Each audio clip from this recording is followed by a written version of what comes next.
High fructose corn syrup is essentially a fancy name for sugar, and although sometimes we don't think about it, we consume a ton of sugar every day. Everyone knows that sugar makes us gain weight, but I wanted to know, how does high fructose corn syrup affect the human memory? My hypothesis was if humans consume high fructose corn syrup, then their memory would become less effective. I predicted this based off my research, where I found out a lot about sugar, such as how it causes hyperactivity and anxiety. I also learned that high fructose corn syrup prevents brain cells from communicating clearly and creates a foggy memory. This was proven through an experiment on rats who were tested with and without high fructose corn syrup in a maze, and the results matched my hypothesis. But would the same thing work on humans? To complete this experiment, I used Hawaiian Punch as my source of high fructose corn syrup and the light version on my control group.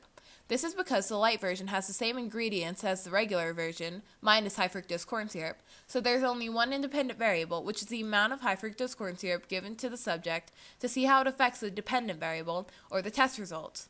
This is how I conducted my experiment, using 14 participants over the course of 2 days. In my experiment, I observed that the participants who did not consume high fructose corn syrup stayed consistent in their results on the exam. However, the participants who did consume high fructose corn syrup did worse on the exam they took after consuming high fructose corn syrup, with only 2 exceptions. But even with the exceptions, they lost an average of 7.14% between tests, whereas the control group lost an average of 0%, as these graphs and charts show. Which is why, in conclusion, my experiment does prove my hypothesis. I can conclude this because people who did consume high fructose corn syrup between tests did worse on the second test, meaning they forgot the information, so their memory became less effective, whereas the control group had consistent results, meaning their memory stayed effective. So, to summarize, when high fructose corn syrup is consumed, it affects the human brain and causes less communication between brain cells, which creates memory loss.